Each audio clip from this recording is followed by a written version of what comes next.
Hey guys, Anthony here with a review on Firefox 76, which was released on May 5th and is the fifth major browser update in 2020. I'm a little late with this video update, but let's get down to it. There were a couple of notable improvements in this new browser update, which I'll cover in this video. First up, improvements in Lockwise, which is a password manager in Firefox. Firstly, you'll have enhanced password protection if you share a computer with someone else.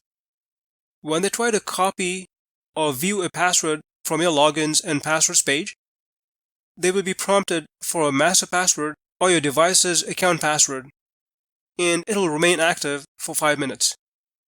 Secondly, when you log into your Lockwise dashboard, it will alert you with an icon indicator as follows.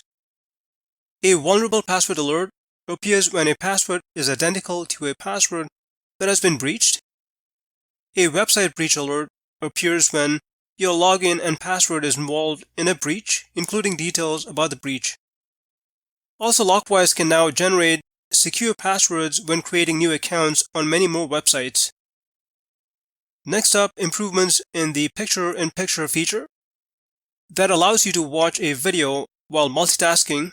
In this case, I'm browsing a website while watching the video, and I personally find this feature very useful. The new enhancement allows you to double-click on a video to make it full screen, and if you double-click on it again, it will reduce the size, like so.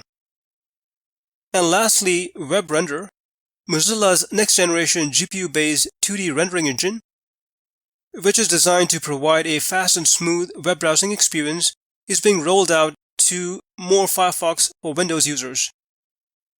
So these were some of the notable changes in Firefox 76. You can check the list of detailed changes in the release notes. You'll find the link in the description section. In terms of the BrowserMark benchmark test results, the overall performance of Firefox improved slightly compared to the earlier version, but Google Chrome continues to outperform.